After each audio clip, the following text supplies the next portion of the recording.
80 lucky people got their hands on one of these special Corvettes back in 1968, and now you get to see one up close.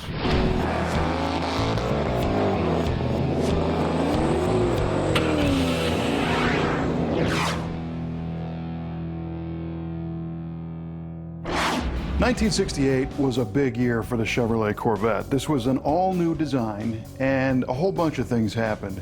First of all, Chevrolet changed the way the Corvettes were manufactured. They tried to make them more of a mainstream production model instead of being built on a special line with a little additional care. So for 68, you had not only an all-new car design, but an all-new process on how they built these cars. And that meant they had some issues when the cars first hit the streets. You've heard the old story, you don't buy the first model of any particular generation until they get the bugs worked out. Well, the 68 Corvette was known for having a bunch of bugs in the very beginning. Eventually they sorted this stuff out. Today we're looking at a 1968 Corvette that is fitted with the RPO L88 package, which makes it one of the rarest Corvettes ever built, and the quality issue doesn't even matter on this car. And allow me to explain and qualify that statement. I think the first thing we have to do is look at where Corvette fit into the marketplace. It was Chevrolet's highest line car. It stood for performance, luxury, and status. And that 435 horsepower L71 car is the one that was advertised as being the top flight Corvette. These L88 cars, they kind of flew under the radar. I mean, you had to know what this thing was to order one because this wasn't promoted to the mainstream general public. And here's why, okay? Although the literature claims this thing has 5 less horsepower than the 3 2-barrel L71 car, it turns out the reality is that the engine is very, very different. It's got much higher compression. It's got solid lifters. It's got an aluminum intake and aluminum heads. It's got a single 4-barrel carburetor on it. No options, heavy-duty suspension, heavy-duty brakes. So this car was rumored to be capable of going 170 miles an hour right off the showroom floor. But with that kind of power and performance comes a sacrifice. And in the case of the L88, this car doesn't have any street manners. I mean, although it has a special aluminum radiator, they still ran hot if you drove it on the street. But when you're cruising down a racetrack at top speed, you know, the airflow helps cool it, so you don't have to worry about it idling in traffic on the way to work. These things didn't start very easily. They didn't have daily driver reliability. So as you can imagine, if you're a Chevrolet dealer and you want to sell a car, not only a premium Corvette, but one that has a $947 option package like this L88, but yet it didn't have any of the bells and whistles.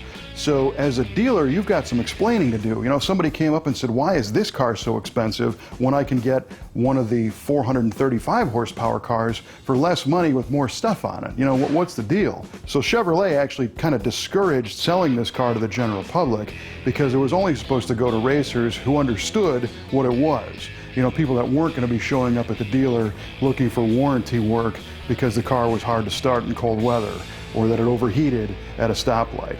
So it's a very different animal.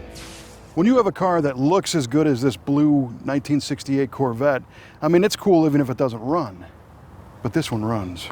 Under the hood, you'll find the mythical L88 427, over 450 horsepower, just waiting to be unleashed on the general public.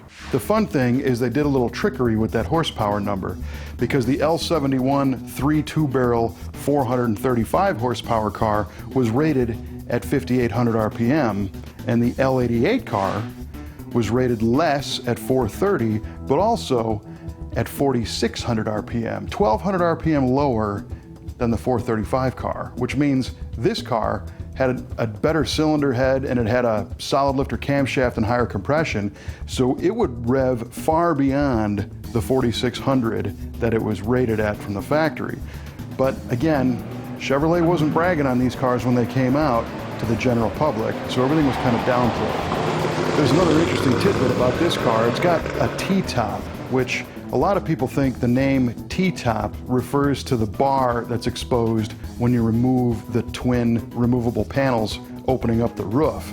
And in reality, that's not the case. The T actually kind of stands for Targa Top. The term Targa Top is a trademark that's owned by Porsche.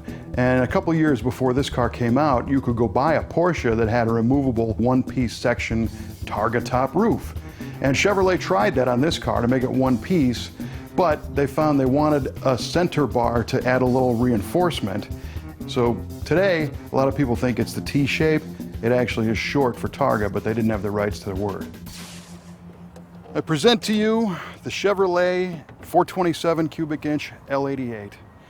This is one of the most mythical engines in Corvette history. They only made 80 of them in 1968.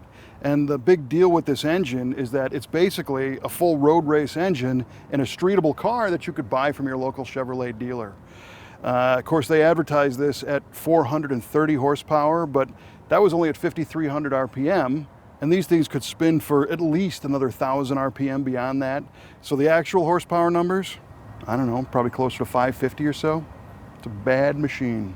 This car is showing 22,000 miles on the odometer, and a lot of these L88 cars were raced. There's not many of them built.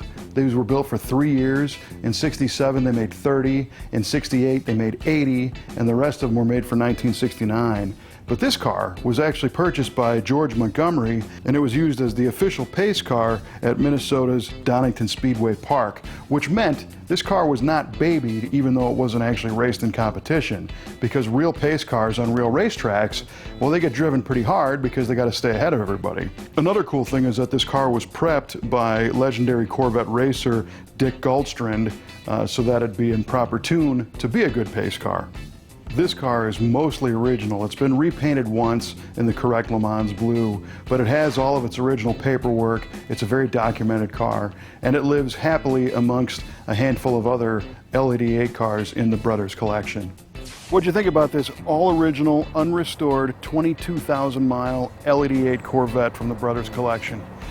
I think it's pretty cool. You can give us your feedback on our Facebook page or our YouTube channel. Of course, check out the website at MuscleCarOfTheWeek.com. Sign up for our email list so you'll always know what we're doing here at Muscle Car of the Week.